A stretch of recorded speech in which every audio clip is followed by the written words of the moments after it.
favor. Senhor, até aqui tivemos oportunidades de te adorar de várias formas, por meio dos louvores, da adoração, das ofertas. E agora, meu Deus, vamos meditar na tua palavra. Que teu Santo Espírito, que aqui se faz presente, seja sobre nós, seja sobre o nosso coração. Tua palavra vai nos lembrar que o inimigo das nossas almas, ele vai tentar roubar a semente da tua palavra. Pois desde agora, ele seja repreendido em nome de Jesus. Que o nosso coração esteja atento, esteja aberto e sensível para receber tudo o que o Senhor quer tratar conosco nessa noite.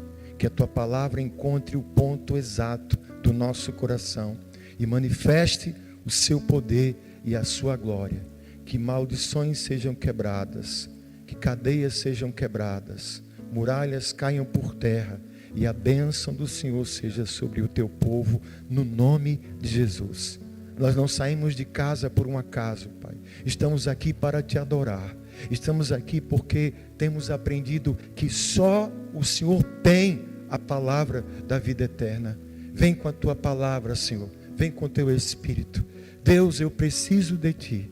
Me ajuda e me conduz mais uma vez nesse altar para trazer a tua palavra.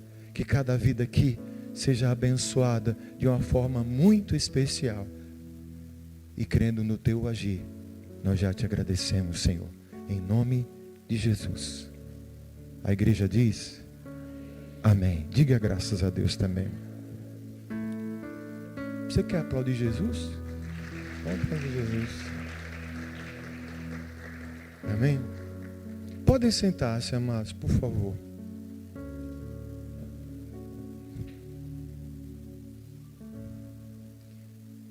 A palavra de hoje, na verdade, é uma grande também reflexão para a nossa vida. Eu quero aqui chegar levantando alguns pontos. Em alguns momentos da nossa vida, surgem muitas dúvidas. Principalmente em momentos ruins, em momentos de dificuldade, onde testemunhamos ou vivenciamos injustiças, maldades. Para aqueles que ainda não têm o devido conhecimento de Deus, e eu antigamente me encontrava nessa condição, quando eu me deparava com a maldade à nossa volta, a injustiça acontecendo por todo lado, eu me juntava a um coro que dizia assim: se Deus existe, como é que acontece tanta coisa ruim? Vem às vezes questionamentos do tipo: Deus é tão bom, mas por que que tanta coisa ruim acontece com gente boa?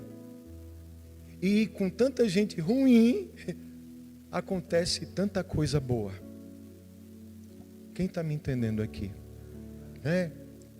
E isso, amados, meio que agrava quando nós estamos tentando buscar Deus. Quem veio buscar Deus aqui? De verdade, pronto. Nós estamos buscando a Deus, e nessa busca por Deus, nós procuramos sempre o caminho certo, procuramos sempre honrar a Deus, procuramos sempre trabalhar para termos um caráter reto, fazer a vontade do Senhor. E mesmo com tudo isso, um monte de coisa ruim continua acontecendo. E aí vem uma situação que a maioria de nós pode até negar, mas boa parte de nós começa a questionar muita coisa e questionar também Deus. Será que Deus não está vendo, não? Será que Deus não está percebendo isso? Amados, de vez em quando a gente fala isso aqui. No mundo de hoje, as coisas que são certas, elas estão o quê? E o errado está o quê? E Deus está onde nesse meio? Aí às vezes a gente fica assim meio que receoso de se pegar assim, não, eu não estou questionando Deus, não me atrevo a fazer isso. Mas muitas vezes, de forma inconsciente, amados, a gente questiona. E sabe qual é o problema disso? É que esses questionamentos, eles podem acabar nos distanciando ainda mais dos planos de Deus na nossa vida, dos propósitos que Ele tem para nós. E é muito importante que a gente, diante do Senhor, seja o mais sincero possível, até porque ninguém consegue esconder nada de Deus. E é preciso ser maduro o suficiente para admitir que muitas vezes a gente se depara com as situações que a gente não entende. Que a gente fica assim, mas como isso está acontecendo? Cadê Deus nessa hora? Né? Lembrando do... Aninha, posso contar do incidente ontem? Exemplo, uma coisa... Exemplo. Terminou o evento de mulheres, eu estava lá com a minha esposa. Aí nos despedimos de Aninha. Aí Aninha, depois, ela me contou isso hoje. Pastor, quando eu estava indo para casa, a Aninha tem uma moto. E aí ela percebeu que um carro estava pedindo passagem. Moto e carro, você sabe que existe uma rivalidade estranha, né? Em certos motoristas, com certos motociclistas. Gente, quem conhece a Aninha? A Aninha é uma benção. Né? Aí a Aninha se afastou, se distanciou para dar passagem. Aí ela fez assim, tipo, passe. Sabe-se lá o que o motorista entendeu? Ele jogou o carro por cima de Aninha. Ainda baixou o vidro. A Aninha ainda chegou a cair, Aninha. A Aninha caiu, baixou o vidro e chamou ela de um monte de nome feio. Como é que acontece um negócio desse? Graças a Deus, livramento, né, Aninha? A Aninha está ali servindo a Deus hoje, com o marido amado dela. Só arranhou coisa material, a moto, né, Aninha?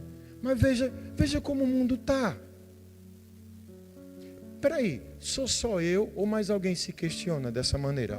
Tem alguém com questionamentos aqui? Às vezes não passa pela cabeça? É sobre isso que a gente quer refletir hoje. Na palavra de Deus, nós temos os profetas. E os profetas, o próprio nome já diz, eles profetizam. Eles são a boca de Deus. Eles levam a profecia. Eles transmitem a palavra do Senhor. Então, dentro de um contexto comum dos profetas, os profetas eles trazem a palavra de Deus. Eles trazem o juízo de Deus sobre o povo. Deus os usa para apontar as falhas do povo, para declarar a sua palavra sobre o povo. Mas teve um profeta em especial, que a gente vai meditar um pouquinho nele hoje, que esse profeta, um dia, ele teve a coragem de questionar Deus. Foi um momento raro, mas existiu sim um profeta que rasgou o coração diante de Deus. Alguém sabe o nome desse profeta? Vai saber hoje.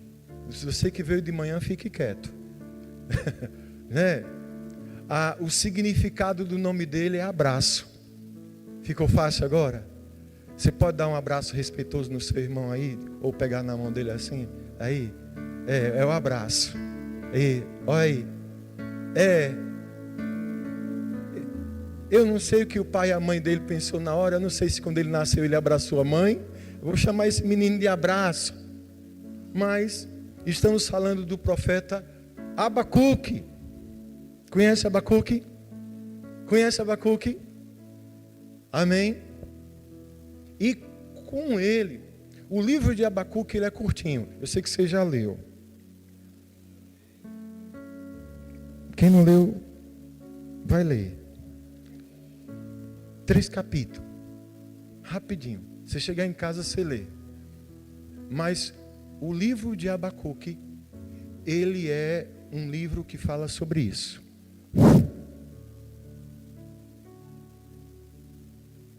Questionamentos.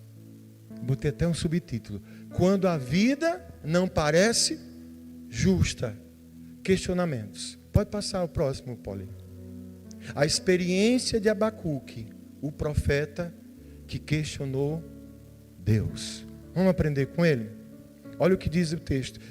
Ele faz dois questionamentos para Deus. O primeiro é esse aqui.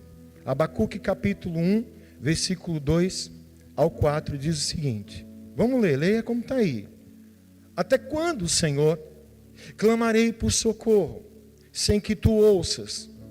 Até quando gritarei a ti violência, sem que tragas salvação? Por que me fazes ver a injustiça, contemplar a maldade, a destruição e a violência estão diante de mim? A luta e conflito por todo lado. Por isso, a lei se enfraquece e a justiça nunca prevalece. Os ímpios prejudicam os justos e assim a justiça é pervertida. É o comecinho do livro e ele já começa rasgando o coração para Deus. Senhor, até quando? Olha a situação. Irmãos, não parece que o livro de Abacuque foi escrito agora de manhã? Não parece? Temos vivido dia de violência? Injustiça temos vivido? E o povo aqui de Israel, amados, a coisa estava terrível. E Abacuque vinha de um momento onde ele estava clamando ao Senhor, procurando uma resposta, pedindo a Deus uma palavra. Mas sabe o que Abacuque ouvia de Deus?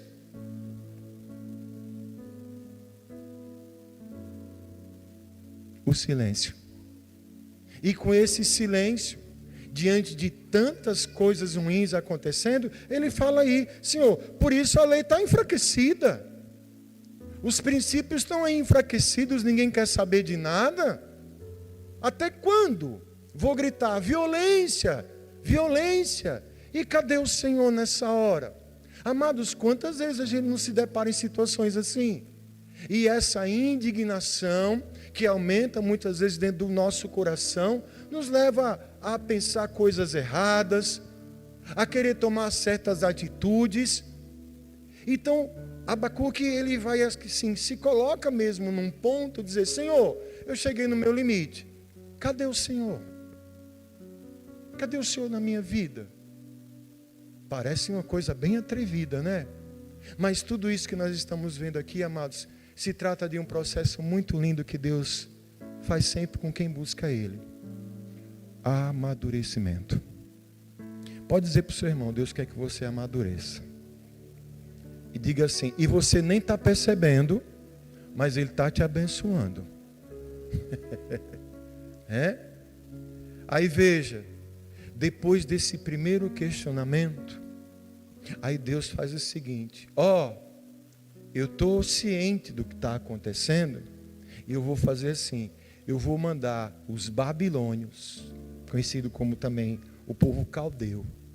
Os babilônios, irmãos, até aqui, você que de repente nem tem tanto conhecimento da palavra, sabe que tinha problema com os babilônios, com o povo de Israel, sim ou não? Você sabia disso? Os babilônios cansavam de escravizar o povo, né, missionário Hélio? Era um povo que não tinha nada a ver com Deus. E aí Deus diz, vou mandar os babilônios para executar o meu juízo. Aí se fosse no tempo do Alto da Compadecida, Abacuque ia dizer assim, pronto, agora trincou na emenda. Como é que pode assim?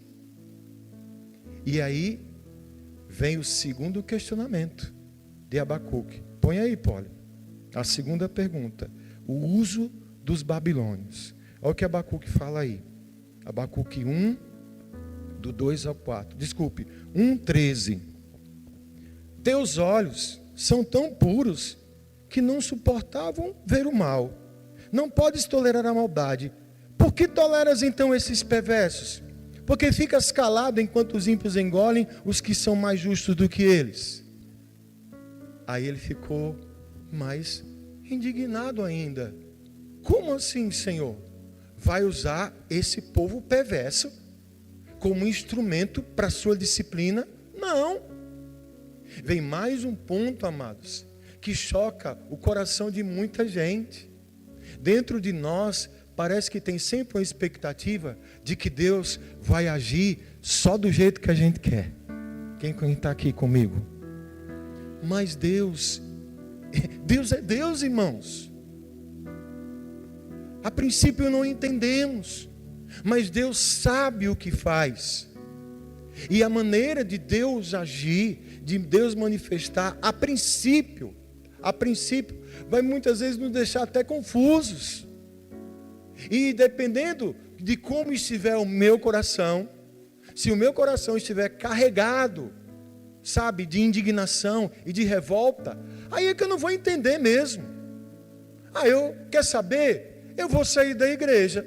Eu pensei que Deus ia me abençoar de tal jeito, não abençoou, eu vou procurar outros caminhos. Mas nunca é, escute bem isso, nunca é sobre o nosso jeito. É sobre o jeito de Deus, irmãos. É sobre o jeito do Senhor. Tem coisas que Deus pode estar fazendo na sua vida agora, que você está assim, rapaz, isso não é de Deus não. E tem coisas que não são de Deus para a sua vida, que está acontecendo e você está achando que é de Deus. Diga para o seu irmão, cuidado, irmão.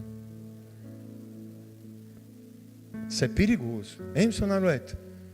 Coisa que não é de Deus acontecendo na nossa vida, dizer, glória, isso é de Deus. E coisa que aos nossos olhos são ruins, e a gente acha que não estão sendo coisas de Deus para a nossa vida. E aí Abacuque, Abacuque foi falar alto com Deus, irmãos. Eita glória. E você pensa que Deus ficou bravo com ele? Deus respondeu.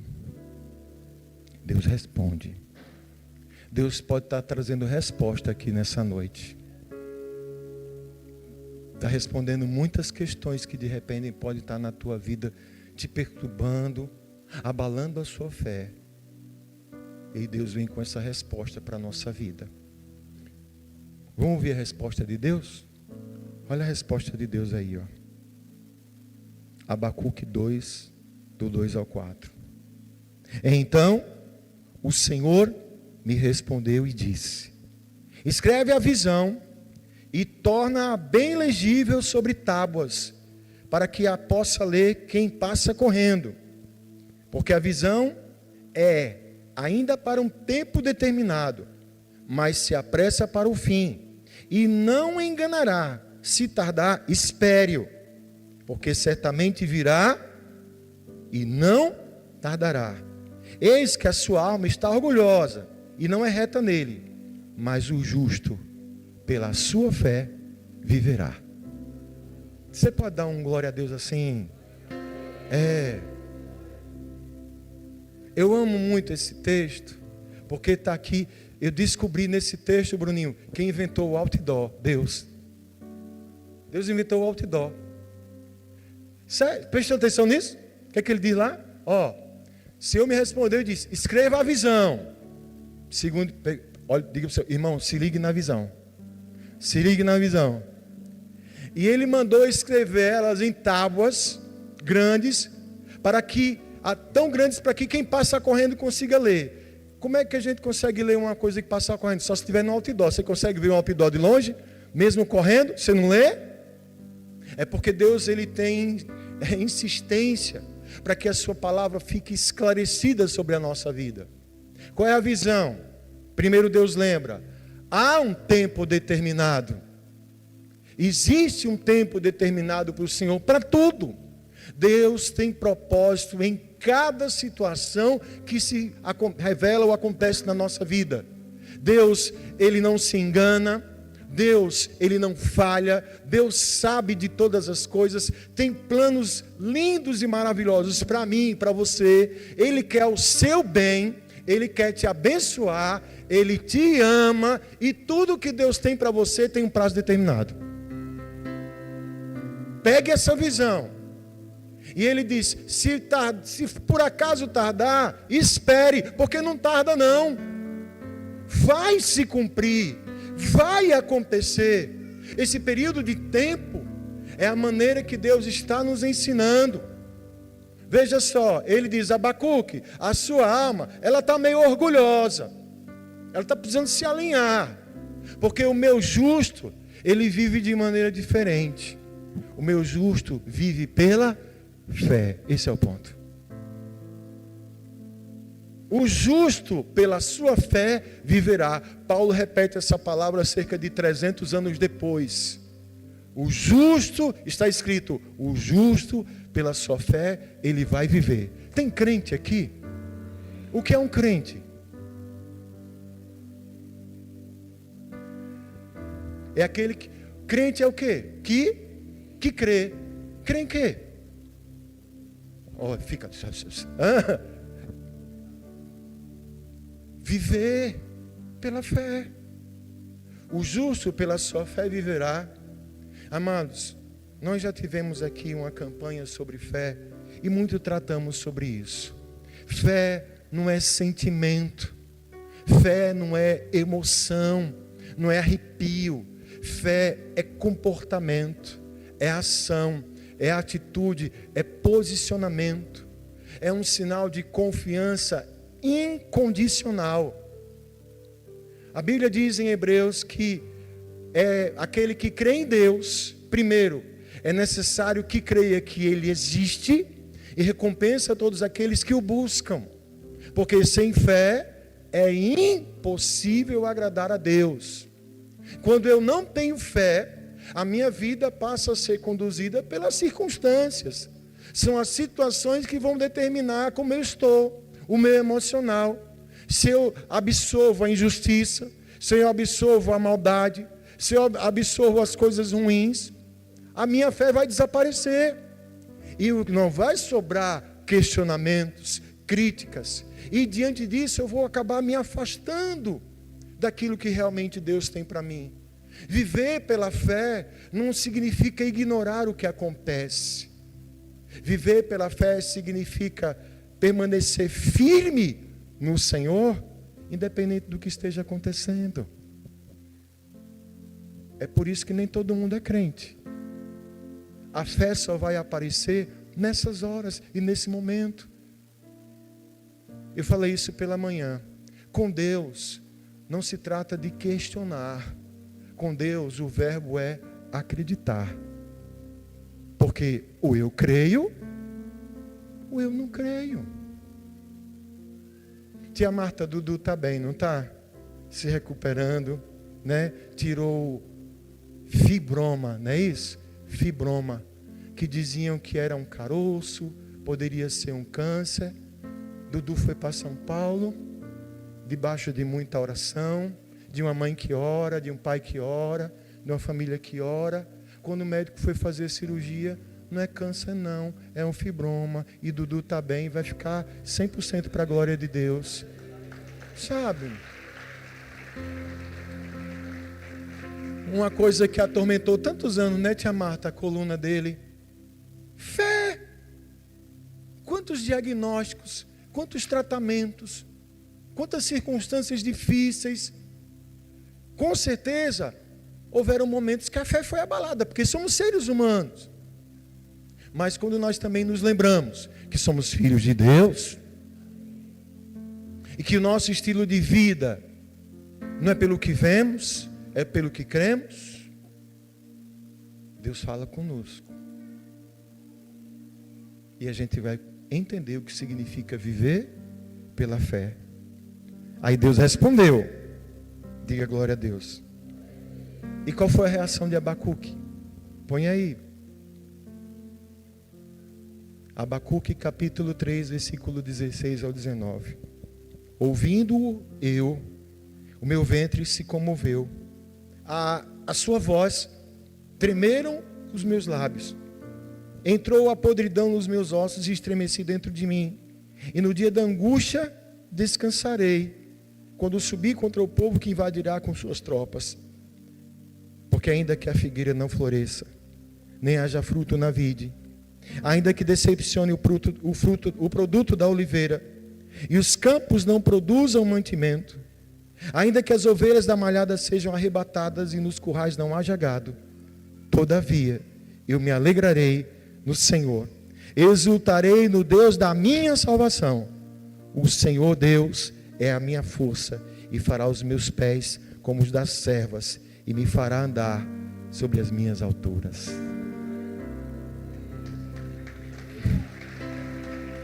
Glória a Deus. Gente, acabou aqui.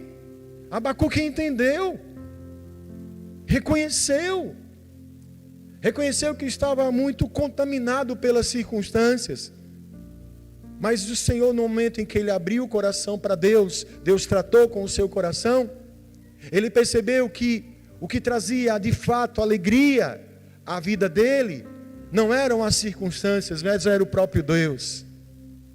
Ele reforça com essa frase tão conhecida, que ainda que qualquer coisa ruim pudesse acontecer sobre a sua vida, todavia, apesar de, ele ia se alegrar no Deus da sua salvação. Porque é o Senhor que nessa hora nos reveste de força. É o Senhor que nessa hora nos levanta. É o Senhor que nessa hora nos coloca em lugares mais altos. Porque de um lugar mais alto nós conseguimos ver e perceber a verdadeira dimensão dos problemas. Dependendo de onde a gente esteja, um problema pode parecer muito grande na nossa vida. Mas quando nós vamos para os átrios do Senhor, ficamos debaixo das asas do Senhor. Quando a gente olha para o problema, a gente vê que o problema é desse tamanho. E temos um Deus gigante que cuida de nós, que nos guarda, que nos fortalece, que nos protege, que tem planos, que tem propósitos, que cumpre as suas promessas e no tempo determinado Ele manifesta a sua glória. Quem está entendendo essa palavra? Eu espero muito que você possa ter entendido de verdade. Que às vezes existem momentos na nossa vida que a gente pode até balançar, mas a gente não pode cair. Quando eu abro o meu coração para Deus, eu vou para a sua palavra, Ele sempre fala comigo. Está escrito. As tábuas estão aqui, ó. A visão está aqui. É a palavra de Deus. Você tem uma palavra de Deus perto de você? É aqui que tem a visão de Deus para a sua vida. É para isso que a gente tem que olhar. É isso que nós precisamos trazer para o nosso coração. E quando Deus ele está no nosso coração, tudo vai passar. Irmãos, se tem uma coisa que é certa na vida, é que tudo passa. Pode dizer, irmão, tudo passa, tudo passa. Só não passa o amor que Deus tem por você. Amém? Vamos ler essa frase aqui para a gente orar? Coloquei uma frasezinha aqui. Você pode ler comigo? Quando procuramos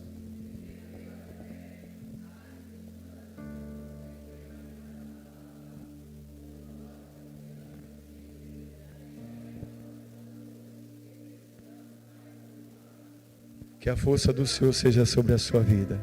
Amém? Se coloque de pé, dê glória a Deus.